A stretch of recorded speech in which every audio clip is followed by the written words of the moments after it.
Well, hello there and welcome to Pringle Racing, and today I'm going back to one of my archives, one of the classic games that I absolutely adored, and that was Driveclub. Now, it came out way before 2015, but in 2015, in October 2015, they released an update which was Bikes, Driveclub Bikes. So it was an add-on to the actual game. Now, you could do it as a standalone, but you can do it between the two, and I'm just going to look at the bike section of this game. But this to me was...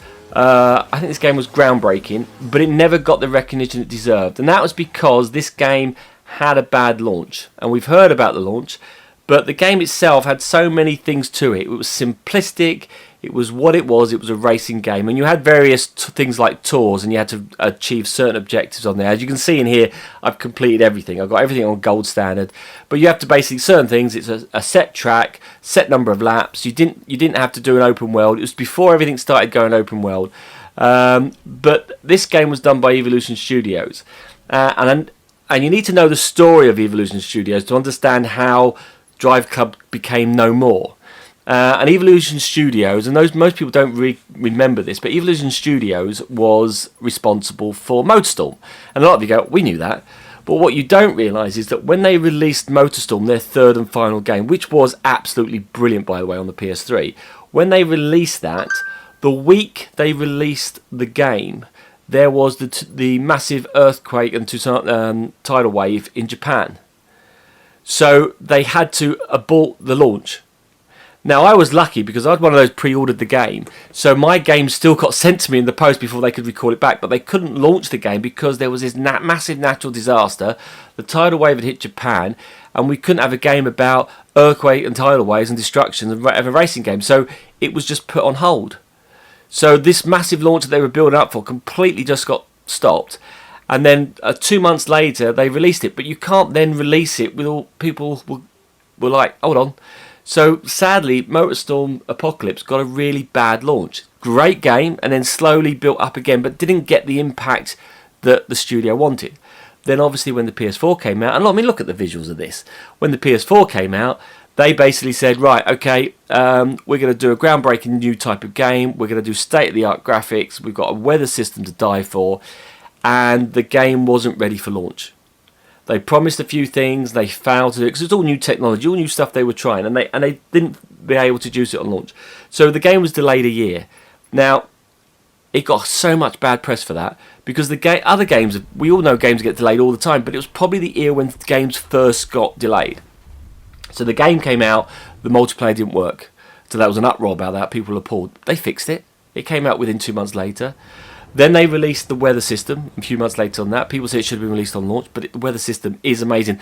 And by the way, we're going to look at the weather system in its own separate clip, because the weather system in this is by far the best weather system still to this day on any game and console. I mean, this by the way, this is on a PS4, right? And it's 10 years old.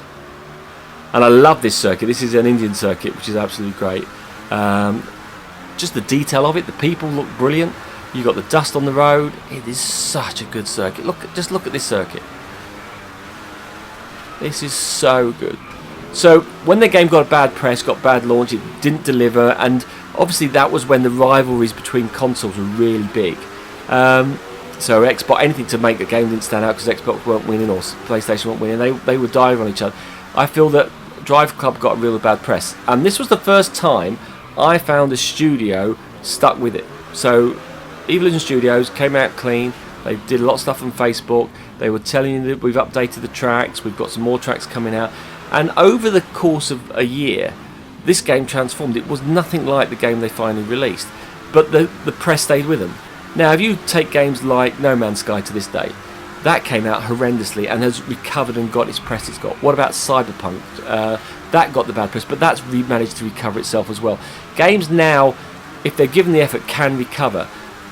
Driveclub weren't allowed to. They weren't given the opportunity. So they basically said, right, nope, we're getting rid of you. You haven't had a great success. But everything they promised about their game, they delivered. They had a mobile app to do times and set challenges. It was just a fun racing game. And then look at the visuals. One thing I didn't know, I've been playing this game for a year, was these red and yellow flags. Okay. Now, if you see a red flag, as you come to a corner, if you see a red flag, that means it's a sharp bend. You have to brake. You really have to slow down. If you see a yellow flag, yeah, not as much. and a green flag, you can go faster. So the flags would help you. I didn't know that. I raced for the game for a year. So, but it's little cool systems like that. Now, so they cancelled this game, and then one thing they did is they cancelled the studio, and then a year later they brought out the PSVR 1. Now this studio had already created the VR version of this game a year before the PSVR 1 was launched.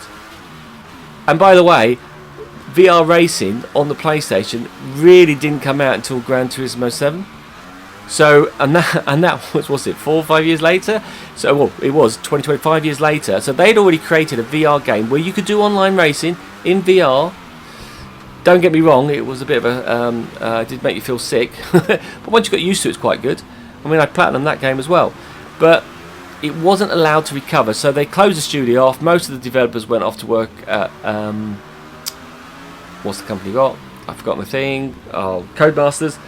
And if you look at any of the the dirt games, you'll notice some of the developers have got into there and how they've done that from the screen. But look at that circuit. It's absolutely flipping brilliant. It's just a fun racer. And it holds its own being a 10-year-old game. And I thought with this channel, I wanted to highlight that. I wanted to highlight the history of this game and highlight that there were multiple factors that affected the success of it, and that was the earthquake in Japan, that was the fact that they had issues, and it was the time then games were being delayed and pushed back, and they weren't given the justice they want. But all these circuits are amazing. Yeah, not only are they amazing, the weather system in it is brilliant. So I'm going to pick a couple more other tracks on here and just ride through. But just look at, I love the Japan circuits. The blossoms and the falling leaves were just breathtaking. But I'll do 3 races in this clip. I'll do one in different weather, and I'll do a night system as well. Do any of you remember Driveclub? Anyone remember playing it? I mean, the photo system in it is also brilliant. Yeah. So I'm going to do the speed of it. I'm going to do it in the daytime. And sadly, admittedly, yeah, it's only 30 frames. But let's just have a look at this for a second, because look at the visuals of this, and this is before ray tracing. Right, there's no ray tracing in this. Right, I'll stick with the Ducati.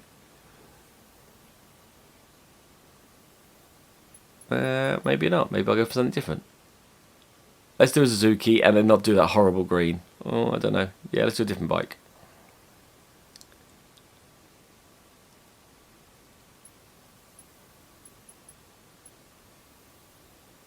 Yeah, I'm going to go for a Pringle instead. Change my mind.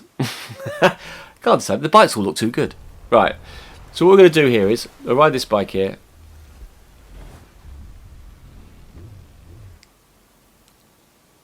And away we go. Now, I'm not too sure if you can still buy this on the PlayStation.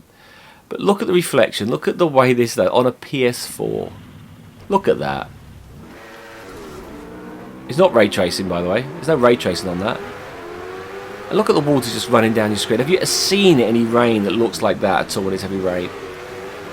Now, it's not like your ride bikes that you bang into each other, you crash. You could bounce around a bit like an arcade. But that's the type of bike game it was. But look at that. How cool is that? If you do it in the car view, by the way, the water, when you go around the bend, slides across the screen as well, which you don't get in any other game. It's still brilliant. And everyone will pinpoint this down and talk about its bad opening. But I think the people's way games were created were just taking longer. And as these were at the cutting edge of the game, they didn't get the chance to let it live. Because I tell you, everyone who stayed with it loves it.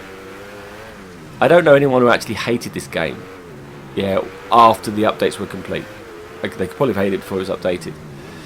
But I think we were then really... Well, you promised us this, it doesn't work, and most companies would have just dropped it. Okay, the game's dead. They didn't. They carried on. Right, we're going to get this to work. We said we'd get this game to work. We're going to deliver it, and they did. The hours I spent on this. I think I got 3 platinums of this. I got a platinum for the bikes, platinum for the cars, and platinum for the VR one. How cool is that? So this is yellow corner. Go a little bit faster. Look at this. So good. The sounds were brilliant as well. The crew of the first game since this game out that I think is close to beating the sound on it. The sound has always been brilliant. And when I was driving one of the Renault cars, the engine popping was just brilliant on there. And the crew Motorfest, the first car one to actually get the sounds really good. This was so much fun, and it is twisty road. It's very forgiving. If you see, some people don't like the ride games because you don't get the corner, you keep crashing, and they get so annoyed with you. Look, you can hit the barrier, get away with it. It's one of those forgiving bikes, so it's a bit for everybody can like,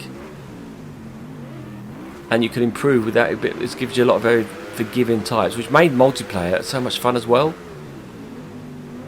Because sometimes when you're bashing into people in cars, it's really annoying at during the race. Because you bashed into people on bikes, you didn't actually lose a position. It allowed you to still get away with it. You could crash into people and it wouldn't actually ruin their race. So it was quite forgiving in that aspect. Just stunning. So like I said, I'm going to visit a few other games as well, and what I'm probably going to do is I'm going to reminisce on some of these circuits. So I'm going to show you some of these circuits scattered throughout the while I'm doing V-Rider SBK, Ride 5, while I'm doing a bit of TT. I'm going to compare the TT, I've just been playing a bit of that as well. Show you a couple of clips on that. We're going to go back to Riders Republic when they released the motorbike stuff out, a bit of motocrossing, Supercross as well. We're going to look at various different types of these. But I don't ever want this game to be forgotten, because I think it definitely shows you what can be done. And I think it's old school racing where you just go in, pick a race, go. Because if I complain with the crew I've got to drive a mile to find the track. Once I find it, then I've got to register it. I just want to race a track, yeah. And the whole purpose of the journey, yeah, I give you that. But once I've done that, can I just race a car? And this was straightforward. We're going to do a race. Here you go, and do it.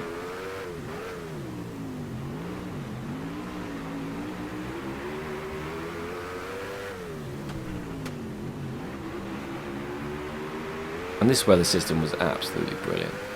But again, it wasn't released on day one. But they did say it was always coming later. They even had a roadmap for it. But they did not get the allowance to let it grow and just let it breathe.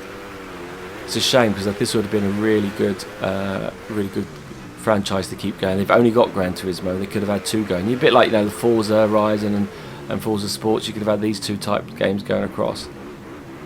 Now, it was a different bike company that did the Isle of Man. So, wonder if another team could take over the name. I don't know.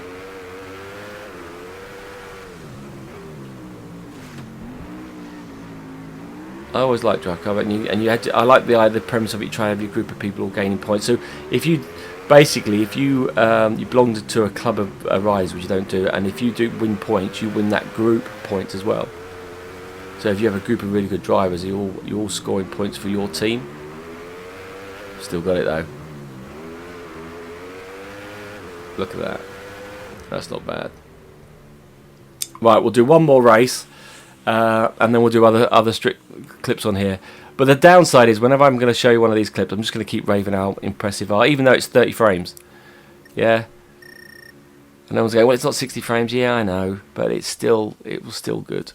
Man, this game is 10 years old. How can it be 10 years old, flipping heck? Right. We're going to do this at night time. We'll do it dry. But we're going to do it late at night.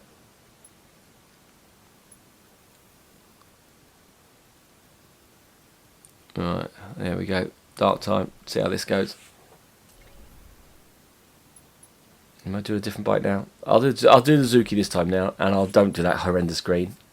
I mean, you could customize your own bikes. This had the editor for your own bikes before Ride was even doing it, and the photo mode in this is again something else I'm going to show out and discuss later. But it was so good. Right, here we go again.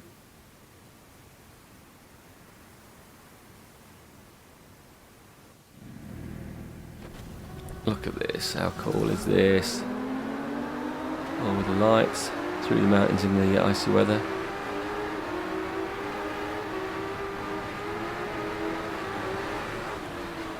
So, did anyone play this game? Did anyone platinum it? I don't think you can buy it anymore because the servers have gone off. If you've got it, you can still download it, but I don't think you can buy it anymore. It's completely off the shop. I heard something you could get it on PC emulators, and I don't know how, because I didn't think it was on base and someone's released it.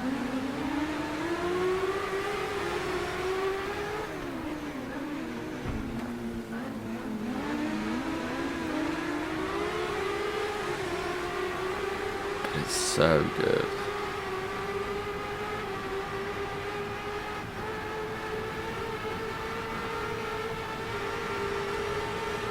Look at that. It's wicked.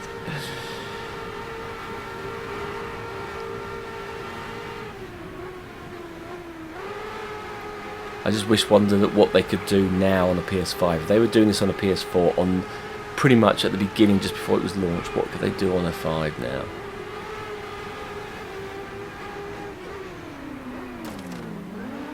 So here's one we'll give you. You can ram the bikes and then get crashed through. Come on. So this is red coming up, so there's a sharper bend.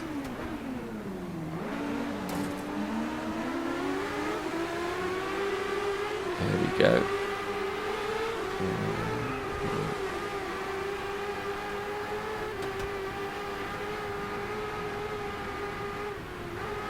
So you now come down into the valley, so you're now down from the snow level. You just notice that we're down from snow level now through the little roads.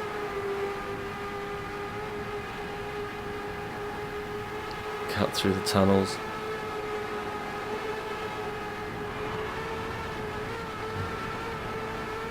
Oh, that cost me. That cost me.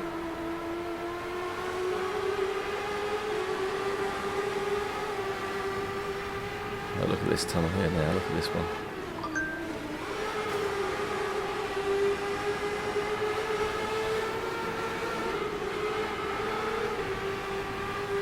Second, can I help? Okay, I don't think I'm gonna go. I lost it third, fourth. Oh man! It's like I say, I'm only gonna get fourth. I'm gonna get. Oh no, am I getting? Yes, yes, yes, yes, yes. Ah, nope. Oh, he's gone. He's gone. He's gone. No, he didn't. I'm not gonna get him. I'm still full. Well, there you go. That's Drive Club. I love this game. I thought it was brilliant. I'm gonna come back to this, do a bit of this. Pity we can't do any racing online on that one, but. I just wanted to make sure just to keep showing it, keep their name being mentioned. Anyway, take care, guys. I'll speak to you all soon. Cheers, bye.